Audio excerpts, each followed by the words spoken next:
तुम दिल की धड़कन में रहते रहते हो।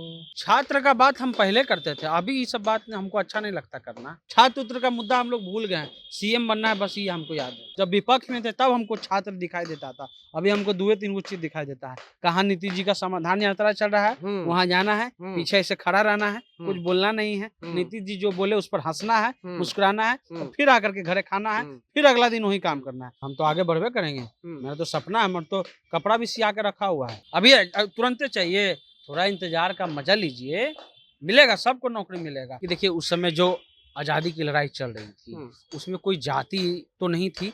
और कल पप्पू यादव ने भी कहा कि जब आजादी की लड़ाई थी तो जो खंड रूप से लीड कर रहे थे उसमें मुस्लिम भी थे, स्वर्ण जाति में ब्राह्मण भी थे, और भी राजपूत भी थे। सभी कम्युनिटी ने मिल करके देश को आजाद करवाया। उपेंद्र कुशवाहा को पता है कि अगर जेडीयू निकालेगी उनको नियमतः, जो कानून है दल बदल कानून, उसके तहत अगर जेडीयू उनको निकालती है तो उनकी सदस्यता रहेगी। अगर वो इस्तीफा देते हैं तो उनकी सदस्यता चली जाएगी। तो उपेंद्र कुशवाहा और नीतीश कुमार एक दूसरे से हाफ गर्लफ्रेंड वाला प्यार कर रहे हैं। डिप्टी सीएम का नाम चल रहा था, ठीक। नीतीश जी से पूछा गया कि sir Upendra Kushwaha ji deputy CM बने, तो नीतीश जी का बयान क्या है, क्या ये सब आप फालतू बात बोलते रहते हैं। वही दिन इनको टीस हुआ। नीतीश कुमार इतना ना मजबूर कर देते हैं अपने लोगों को कि उनको इस्तीफा ही देना पड़ता है। घर खाली करवा देते हैं, ये करवा देते हैं, तो अंततः आप जाइएगा कहाँ। बिहार में अगर कोई सबसे ज्यादा परेशान है तो युवा परेशान है, छात्र परेशान है, बेरोजगार परेशान है। बेरोजगार हर दिन की भांति कल भी जो है छात्र सड़क पर उतरे। बीटीएससी के छात्र थे, वो अपने रोजगार को लेकर के सड़क पर उतरे और कहे कि मुझे नौकरी दो या फिर इच्छा मृत्यु दो। इन्हीं सब मसलों पर बात करेंगे। पात्र के रूप में हमारे साथ में डिप्टी सीएम तेजस्वी प्रसाद यादव हैं। सनी जी हमारे सहयोगी हैं। डिप्टी सीएम साहब, क्या हो रहा है? इच्छा मृत्यु मांग रहे हैं छात्र। तुम दिल की धड़कन में रहते हो। क्या बोले आप? छात्र इच्छा मृत्यु की बात कर रहे हो और आप तुम दिल की धड़कन में रहते हो, क्या मतलब है? बड़ा कार्यक्रम आया हुआ था, बहुत सारे बॉलीवुड के सिंगर आए हुए थे, तो वही हम गाना आपको गा करके। तो कौन इच्छा मृत्यु मांग रहा है? छात्र, छात्र तो छात्र, रोजगार नौजवान, बेरोजगार नौजवान। छात्र का बात हम पहले करते थे, अभी ये सब बात हमको अच्छा नहीं लगता करना। जब हम विपक्ष में थे तब छात्र थे, अभी लोग सब बीजेपी के द्वारा प्रायोजित है। बीजेपी के द्वारा प्रायोजित है।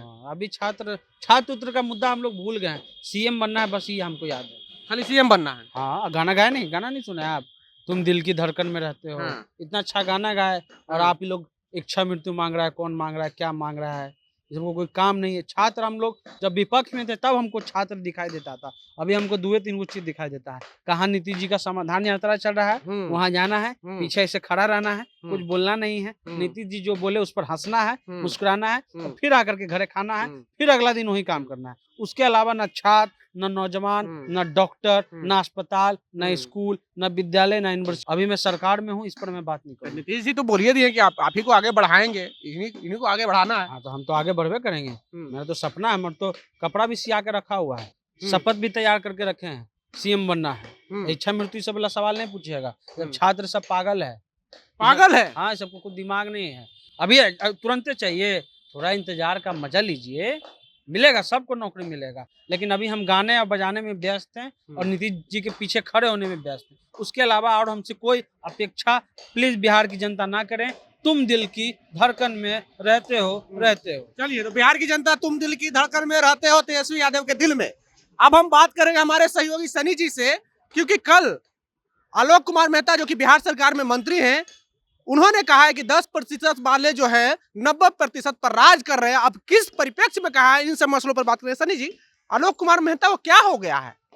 देखिए, आलोक कुमार मेहता का जो बयान है, इसको ना हम सही कह रहे हैं ना इसको हम गलत करें, लेकिन उन्होंने बोला क्या था उसको समझिए। आलोक कुमार मेहता है भू राजस्व मंत्री, यानी जमीन का, यानी सीओ वाला जो मामला होता है वो देखते हैं। आम भाषा में अंचलाधिकारी उनके प्रयोग में आता है, उनके अधिकार क्षेत्र में आता है। उनके बाद जमीन का कोई डेटा आया जिसमें कहा गया कि उस समय जो जब आजादी चल रही थी तो बहुत सारे लोग, आपको भी पता है कि बहुत सारे लोग देश का सेवा भी कर रहे थे और बहुत सारे लोग अंग्रेजों की दलाली भी कर रहे थे, जिससे हम लोग के जो बड़े बड़े सूरमा हैं उनकी जान भी चली गई। उनका कहना था कि उन लोगों का जब हम हिस्ट्री देखे तो कई ऐसे लोग मिले जो उस समय अंग्रेजों की मदद कर रहे थे, लेकिन उनका जमीन यहाँ अच्छा खासा है। और हम जब ये मंत्री हैं, इस पद पर बैठे हुए हैं, तो हमने देखा कि उनका डेटा जो है, उनका कागज खतियान जब आया तो हमने देखा कि बाप, वो तो अंग्रेजों के जमाने में आजादी से पहले दलाली किए और आज उनके पास इतना जमीन है। तो ये कॉन्सेप्ट ऐसे लिया गया कि इन्होंने 10% आबादी के बारे में कहा कि ये लोग अंग्रेज के दलाल थे। पर 10% की बात कर रहे हैं तो 10% में ये मामला घूम फिर के आ रहा है, मार्केट में, फील्ड में आ रहा है, लोगों के पास जा रहा है कि वो सवर्ण समाज को टारगेट किए हैं आलोक कुमार मेहता। 10% सवर्ण समाज के लिए बोले हैं। नहीं, ऐसा नहीं, उन्होंने ऐसा नहीं कहा है। उन्होंने कहा है कि देखिए उस समय जो आजादी की लड़ाई चल रही थी उसमें कोई जाति तो नहीं थी। और कल पप्पू यादव ने भी कहा कि जब आजादी की लड़ाई थी तो जो खंड रूप से लीड कर रहे थे उसमें मुस्लिम भी थे, स्वर्ण जाति में ब्राह्मण भी थे और भी राजपूत भी थे। सभी कम्युनिटी ने मिल करके देश को आजाद करवाया। लेकिन वही कम्युनिटी, पांचों कम्युनिटी, ऐसा नहीं कि सिर्फ ईश्वर, हर कम्युनिटी में, जैसे कि माधवराव सिंधिया के बारे में कहा जाता है जो ग्वालियर के हैं कि वो अंग्रेजों का दलाली कर रहे थे, या अन्य के बारे में कहा जाता है कि, तो उन लोगों का ये जिक्र करते हैं, ना कि 10% आबादी का जिक्र करते हैं। इस कॉन्सेप्ट को थोड़ा अगर हम भाषा को या भाषण को सुने तो ये क्लियर हो पाएगा। हालांकि मौजूदा समय में लोग तर्क शक्ति से वितर्क हैं, कुछ उनसे मतलब नहीं है, तो इसलिए फ्लो चला जाता है और लोग उसी कॉन्सेप्ट में बहा करके आगे ले जाते हैं, नींव तक नहीं जाते हैं कि एक्चुअल प्रॉब्लम क्या और एक्चुअल बात क्या है। अच्छा, ये बताइए, उपेंद्र कुशवाहा का मामला चल रहा है बिहार में बहुत जबरदस्त। उपेंद्र कुशवाहा कह रहे हैं नहीं पार्टी हम छोड़ेंगे, और कहते हैं कि पार्टी में मेरा कोई अस्तित्व नहीं है, मेरी कोई पूछ नहीं है, हमारे पास कोई पावर नहीं है। क्या समझा जाए? देखिए, दो चीज बहुत स्पष्ट है। उपेंद्र कुशवाहा को पता है कि अगर जेडीयू निकालेगी उनको नियमतः जो कानून है, दल बदल कानून, उसके तहत अगर जेडीयू उनको निकालती है तो उनकी सदस्यता रहेगी। अगर वो इस्तीफा देते हैं तो उनकी सदस्यता चली जाएगी। तो उपेंद्र कुशवाहा और नीतीश कुमार एक दूसरे से हाफ गर्लफ्रेंड वाला प्यार कर रहे हैं कि मैं तुम्हें प्यार भी करता हूँ और मुझे मालूम भी नहीं कि मैं तुमको प्यार करता हूँ कि नहीं प्यार करता हूँ। या कह सकते हैं कि उपेंद्र कुशवाहा को एक तरफा प्यार है, ये भी आप कह सकते हैं। लेकिन समस्या यहाँ ये आ रही है कि उपेंद्र कुशवाहा को टीस कहाँ से आया, इसको समझिए। उपेंद्र कुशवाहा ने कहा, डिप्टी सीएम का नाम चल रहा था, ठीक, नीतीश जी से पूछा गया कि sir Upendra Kushwaha ji deputy CM बने, तो नीतीश जी का बयान क्या है, क्या ये सब आप फालतू बात बोलते रहते। वही दिन इनको टीस हुआ कि हम तो सपना देखे हुए थे डिप्टी सीएम बनने का और आप हमको कह रहे हैं कि ये सब फालतू बात है। यहाँ से लड़ाई चालू होती है। उपेंद्र कुशवाहा ने नीतीश कुमार को मजबूत किया है और नीतीश कुमार ने भी उपेंद्र कुशवाहा को मजबूत किया है। लेकिन ये जो लड़ाई हो रही है ना, वो हाफ गर्लफ्रेंड वाला लड़ाई हो रही है। वो प्यार भी करते हैं और नहीं भी करते हैं। और नीतीश कुमार कहते हैं कि हम तुम्हारे पास हैं लेकिन तुम हमको प्यार नहीं कर सकते। उपेंद्र कुशवाहा ने एक बात और कही कि बाबू जगदेव प्रसाद कुशवाहा की जयंती को लेकर के कि मुझे कह रही है पार्टी कि आप मत मनाइए उनकी जयंती। इसमें क्या सच्चाई हो सकती है, क्या इसमें तर्क नहीं? उन्होंने ये बातें नहीं कही हैं और कहीं भी तो किस कॉन्टेक्स्ट में, वो भी हम आपको बता दें। उनका एक अपना संगठन है, फूले समता संगठन ऐसा नाम है। जेडीयू के ललन सिंह का कहना है कि ये जो संगठन के तौर पर आप जगदेव बाबू की जयंती मना रहे हैं, आप वहां नहीं मनाइए, आप जेडीयू के प्लेटफॉर्म पर आकर के, यानी जो संगठन जो चल रहा है उस पर नहीं मनाइए, आप जेडीयू के प्लेटफॉर्म पर आकर के मनाइए। और इसी को लेकर के आपत्ति थी। जेडीयू कुशवाहा ने कहा कि नहीं, हम उसी को लेकर के मनाएंगे और कल या परसों शायद वो कार्यक्रम मनाया भी जा रहा है। तो बिहार की राजनीति में उपेंद्र कुशवाहा कितना बड़ा फैक्टर है और कितने नुकसान पहुंच सकती है आरजेडी को या महागठबंधन को? देखिए, महागठबंधन के खिलाफ तो वो खुल करके आ गए हैं। उन्होंने नीतीश कुमार को अटैक किया, तेजस्वी यादव को अटैक किया, ललन सिंह को अटैक किया, सबको अटैक किया। अब कहाँ जाएंगे ये सवाल होता है, ठीक है। अब छोड़ेंगे या निकाला जाएगा, शायद वो भी इंतजार में है कि हमको निकाला जाए। जैसे कि आरसीपी सिंह इंतजार में थे, लेकिन अंततः आरसीपी सिंह को इस्तीफा देना पड़ गया। नीतीश कुमार इतना ना मजबूर कर देते हैं अपने लोगों को कि उनको इस्तीफा ही देना पड़ता है, घर खाली करवा देते हैं, ये करवा देते हैं। तो अंततः आप जाइएगा कहाँ? लेकिन सवाल ये है कि जाएंगे कहाँ? बीजेपी उनको नहीं लेगी। अगर लेगी भी तो बीजेपी में जो नेता विधान परिषद के जो प्रतिपक्ष हैं, सम्राट चौधरी कुशवाहा समाज से हैं, ठीक, इनका अगर कहीं खुला हुआ है तो एलजेपी और मुकेश सहनी के साथ जाकर के एक नया समीकरण ये बना सकते हैं। हालांकि पिछले चुनाव में भी उन्होंने एक समीकरण बनाया था जो कि चला नहीं।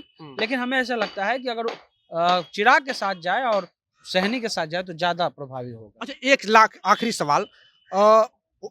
उमेश कुशवाहा है प्रदेश अध्यक्ष जदयू के, विजय चौधरी हैं शिक्षा मंत्री हैं बिहार सरकार में, और क्या नाम था यार उसका, कोई दिक्कत नहीं रहने, जो कांग्रेस से आया था, अशोक चौधरी। अशोक चौधरी। एक आखिरी सवाल है, उमेश कुशवाहा, अशोक चौधरी और विजय चौधरी, इन सब लोगों के पास जनाधार है या फिर उपेंद्र कुशवाहा के पास जनाधार है? अशोक चौधरी किस हैसियत से ये बात बोलते हैं हमको तो समझ में नहीं आता है। अशोक चौधरी का 1% भी हैसियत नहीं है राजनीतिक रूप से, न दलित वोट में न कहीं पे।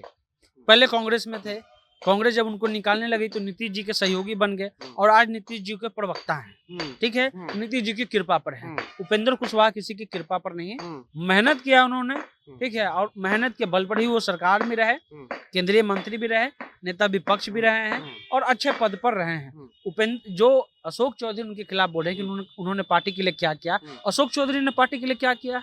कितना वोट दलित का वो दिलवा देंगे? क्या वो दलित हैं? ये भी एक बड़ा सवाल है, क्योंकि मनुस्मृति पर जब सवाल हुई रामचरितमानस को लेकर के तो उसका पाठ कर रहे थे। क्या आप अपने दलित भाइयों के सामने इसका पाठ कर सकते हैं? क्या जो वो छंद है या जो लाइन है क्या आप उसको सही बता रहे हैं?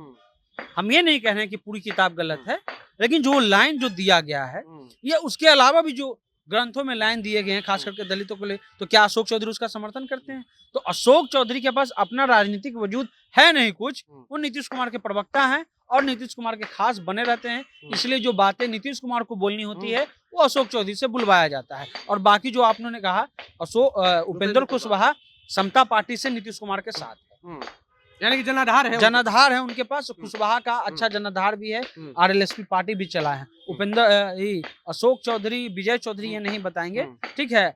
जो कद उपेंद्र कुशवाहा का है वो राजनीति में है और ये सच्चाई है कि आज तक नीतीश कुमार कुशवाहा के बलबूते ही राजनीति में फले फूले हैं, उनको अधिकार नहीं दिए हैं।